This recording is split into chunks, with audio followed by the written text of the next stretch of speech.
শীতকালে পোড়া মুরগির মাংস আর নান রুটি খেতে অনেক অনেক ভালো লাগে। তো সবসময় তো কিনে খেতে ইচ্ছে করে না, তাই চিন্তা করলাম আজকে বাসায় করে ফেলি মুরগি পোড়া। তো তান্দুরি চিকেন করব গ্যাসের চুলায়। এখানে আমি 2টা মুরগি নিয়ে নিয়েছি, পরে অবশ্য আরও একটা মুরগি নিব। তো এখন আমি আপনাদেরকে দুইটাই ম্যারিনেট করে দেখাবো। এখানে আমি একটা তান্দুরি মশলা নিয়ে নিয়েছি, আর এটা কিন্তু কোনো প্রমোশনাল ভিডিও না। তো এই তান্দুরি করার জন্য আমি 8 থেকে 10 ঘন্টা আগে মুরগিটাকে ম্যারিনেট করে রেখে দিচ্ছি। তো এখানে এই প্যাকেটের 1 প্যাকেট পুরো মশলা দিয়ে দিলাম। এখানে 2টা মুরগির 8 পিস মাংস আছে। তো দিয়ে দিব সয়া সস। তারপরে আমি আবার আরও একটা মুরগি ম্যারিনেট করব, সেটা আর আপনাদেরকে দেখাবো না। তো এখন এখানে আমি 4 টেবিল চামচের মতো আমি সয়া সস দিয়ে দিয়েছি। তো এখন দিয়ে দিব টক দই। তো টক দই দিয়ে তারপরে এখানে আরও কিছু মশলা আমি দিব। তো এখানে একে একে সবগুলো মশলা দিয়ে নিচ্ছি। তো শীতকালে আপনাদের কার কার কাছে এই পোড়া মুরগির মাংস ভালো লাগে সেটা কিন্তু অবশ্যই কমেন্ট করে জানাবেন। এখানে আমি আদা রসুন বাটা দিয়ে দিলাম, এটা অপশনাল। প্যাকেটে আমার মনে হয় না যে আদা রসুন বাটার কথা লেখা আছে। তো যাই হোক, তারপরে লবণ দিয়ে দিব স্বাদ অনুযায়ী। দিয়ে দিব আমি এখানে রান্নার সয়াবিন তেল। তো প্রায় 8 থেকে 10 ঘন্টা আমি মাখিয়ে রেখে দিব। তো দেশ ও দেশের বাইরে কে কোথা থেকে আমার এই ভিডিওটি দেখছেন, বাংলাদেশ থেকে দেখে থাকলে কোন জেলা থেকে দেখছেন সেটা কিন্তু অবশ্যই কমেন্ট করে জানাবেন। আর আপনাদের একটা কমেন্ট পেলে আমার খুব খুব ভালো লাগে, ভিডিও বানাতে খুবই আমি স্বাচ্ছন্দ্য বোধ করি। আর আপনাদের কাছে রিকোয়েস্ট থাকবে অবশ্যই পুরো ভিডিওটি দেখবেন, দেখে তারপর একটা কমেন্ট করবেন। ভিডিও না দেখে কেউ কোনো কমেন্ট করবেন না। তো তেল দিয়ে দেওয়ার পরে এখন আমি হাতের সাহায্যে খুব সুন্দর করে মাখিয়ে নিচ্ছি। আপনারা চাইলে চামচ বা স্প্যাচুলা দিয়ে মাখাতে পারেন। তো আমি হাত দিয়ে মাখাতে স্বাচ্ছন্দ্য বোধ করি এবং আমি হাতটা খুব ভালোভাবে পরিষ্কার করে ধুয়ে নিয়েছি। তো দেখতে পাচ্ছেন যে মুরগিগুলোকে আমি বড় বড় করে মাঝখান থেকে ফাড়া দিয়ে দিয়েছি, যাতে সব মশলা এই মুরগির মাংসের ভিতরে ঢুকে যায়। তো এখানে কিন্তু আমি ফার্মের মুরগি ব্যবহার করেছি, আপনারা চাইলে অন্য মুরগি ব্যবহার করতে পারেন। আর তান্দুরি চিকেন বা গ্রিলের জন্য এই ফার্মের মুরগিগুলাই সবাই ব্যবহার করে থাকে, এবং বাজারে থেকে হোটেল থেকে আমরা যেগুলো কিনে এনে খাই সেগুলোও কিন্তু এই ফার্মের মুরগি বা ব্রয়লার মুরগি দিয়ে করে থাকে। তো আমি খুব সুন্দর করে মাখিয়ে নিচ্ছি। মাখানোর সময় অনেক সময় নিয়ে মাখাবেন, এবং প্রায় 8 থেকে 10 ঘন্টার জন্য ম্যারিনেট করে রেখে দিবেন, যেহেতু এটা গ্যাসের চুলাতে বানানো হবে। আর যদি আপনারা কয়লাতে পোড়ান সেক্ষেত্রে একটু কম সময় ম্যারিনেট করে রাখলেও কোনো সমস্যা নেই। তো তারপরে এখন সকাল 8টা বাজে। আমি ম্যারিনেট করে রেখে তারপরে অফিসে যাব। আর অফিস থেকে এসে সন্ধ্যার পরে আমি এগুলোকে গ্যাসের চুলাতে ভেজে নিব। তো দেখেন আমার মাখানো কিন্তু হয়ে গিয়েছে। একদম 8টা মুরগির জন্য 1 প্যাকেট মশলা একদম পারফেক্ট। তো আপনারা চাইলে আপনাদের ঘরোয়া মশলা দিয়েও করতে পারেন, তবে তান্দুরির জন্য তান্দুরি মশলাটা নিলে খুব ভালো হয়। তো এখন একটু চিনি দিয়ে দিব। চিনিটা তখনই দেওয়া উচিত ছিল, কিন্তু আমি ভুলে গিয়েছিলাম। পরে হঠাৎ করে মনে হয়েছে যে তান্দুরিতে তো একটু চিনি দিতে হয়। তো চিনি দিয়ে দিলাম। দিয়ে এখানে প্রায় 1.5 টেবিল চামচের মতো চিনি ছিল। তো এখন আবার একটু মেখে নিব। মেখে তারপরে একটা ঢাকনা দিয়ে রেখে দিব একদম 8 থেকে 10 ঘন্টার জন্য। কারণ আমি অফিস থেকে আসবো, এসে তারপরে এগুলোকে ভাজবো। আজকের রাতের খাবার এটাই হবে। তো মেখে রেখে দিলাম। দেখতেই পেলেন। আপনারা কিভাবে তান্দুরি করেন সেটাও কিন্তু কমেন্ট করে জানাতে পারেন। তো তারপর আমি তো মেখে টেখে এগুলো রেখে অফিসে চলে গিয়েছিলাম। তো অফিসে যাওয়ার পরে আমার ভাইয়ার সাথে আবার আমার ফোনে কথা হলো। তো ভাইয়া আবার বলতেছিল যে সন্ধ্যার পরে আমার এদিকে আসতে পারে। তো তখন বললাম যে বাসায় যারা আছে সবাইকে নিয়েই আসেন। তো তারপরে আমি আবার বাসাতে ফোন করে তারপরে আরও একটা মুরগি আমি এরকম ম্যারিনেট করে রাখায় দিয়েছিলাম।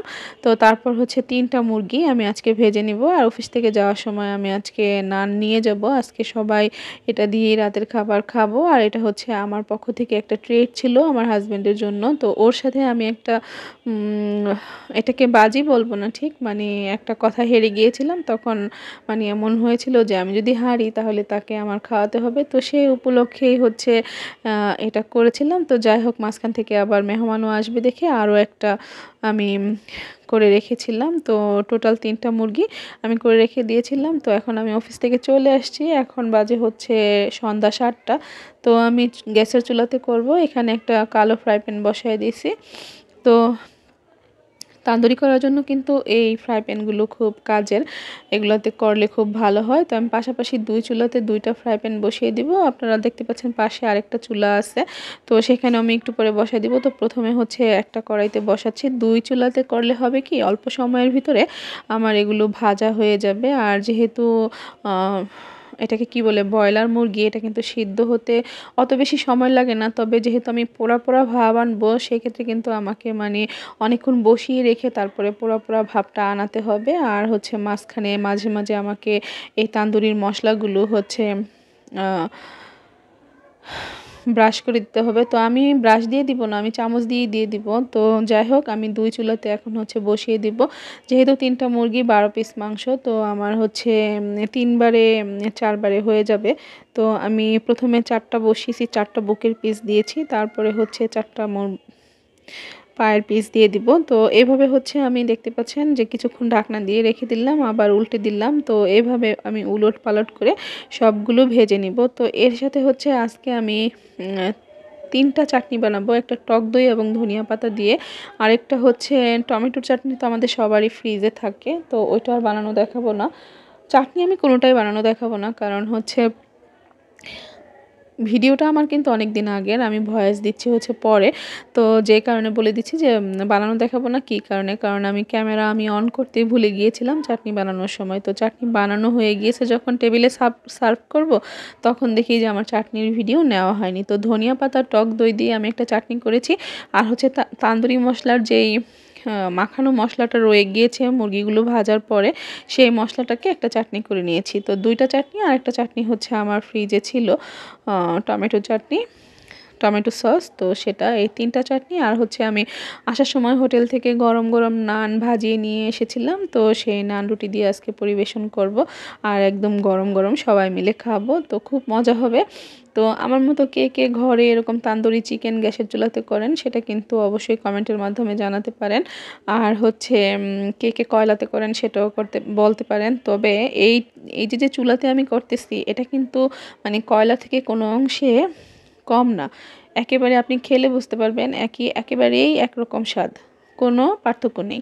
তো যাই হোক আমার হচ্ছে 4টা বুকের মাংস ভাজা হয়ে যাওয়ার পরে আমি আবার হচ্ছে 4টা লেগ পিস দিয়ে দিলাম। তো এই লেগ পিসগুলো ভাজা হইতে হইতে পাশের চুলায় আরও 4টা আমার ভাজা হচ্ছে। টোটাল 12 পিস মাংস আমার এখানে। তো সবগুলো আমি উল্টে পাল্টে ঘুরিয়ে তারপরে হচ্ছে উপর থেকে মশলা দিয়ে সবভাবে চতুর্দিক থেকে নেড়ে চেড়ে সময় নিয়ে ভেজে নিলাম। তো আপনারাও এভাবে করবেন, আর নিশ্চয়ই করেন। যারা যারা করেন এভাবে তারা কিন্তু অবশ্যই কমেন্টের মাধ্যমে জানাবেন। তবে সবার কাছে অনুরোধ থাকবে, আমার এই ভিডিওটা যার যার সামনে যাবে সবাই ভিডিওটা দেখে তারপরে একটা কমেন্ট করবেন। ভিডিও টান দিয়ে যে আপনারা উপরে উঠিয়ে দেন না, এতে যে চ্যানেলের কত ক্ষতি হয় সেটা বলার বাইরে। তো যাই হোক আমার সবগুলো মুরগির পিস ভাজা হয়ে গিয়েছে, এখন আমি টেবিলে নিয়ে আসছি। তো এখন একে একে রুটি এবং হচ্ছে বাকি যে সসগুলো আমি বানিয়েছি সেগুলো দিয়ে পরিবেশন করে নিব।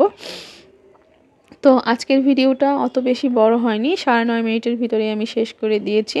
যদি আমি সসের ভিডিওগুলো রাখতাম তাহলে ভিডিওটা আরও বড় হতো। তো হচ্ছে আমার হচ্ছে টেবিল সাজানো হয়ে গিয়েছে, সেই ভিডিওটাও আমার ধারণ করা হয়নি। তো যাই হোক আমরা এখন সবাই খেয়ে নিব। তো আজকের ভিডিওটি আপনাদের কাছে কেমন লাগলো অবশ্যই কিন্তু কমেন্ট করে জানাবেন। আর যারা এখনও আমার চ্যানেলটি সাবস্ক্রাইব করেননি তারা আমার চ্যানেলটি সাবস্ক্রাইব করে দিয়ে পাশে থাকা বেল আইকনটি অবশ্যই চেপে দিবেন, তাহলে আমি ভিডিও আপলোড করার সাথে সাথে আপনাদের কাছে নোটিফিকেশন চলে যাবে এবং হচ্ছে ভিডিওগুলো আপনারা দেখে নিতে পারবেন। আর ভিডিওর কোনো একটা অংশ যদি আপনাদের কাছে ভালো লেগে যায় তাহলে কিন্তু সেটা অবশ্যই কমেন্টের মাধ্যমে জানাবেন যে আপু ভিডিওর এই অংশটা আমার খুব ভালো লাগছে। তো দেখতেই পাচ্ছেন যে আমি সসগুলো বানিয়ে নিয়েছি। তো এখানে হচ্ছে তান্দুরি মশলার সস এটা, আর ওই যে দূরে দেখা যাচ্ছে ওইটা হচ্ছে ধনিয়া পাতার চাটনি। তো আজকের ভিডিও এখানেই শেষ করছি, সকলে ভালো থাকবেন।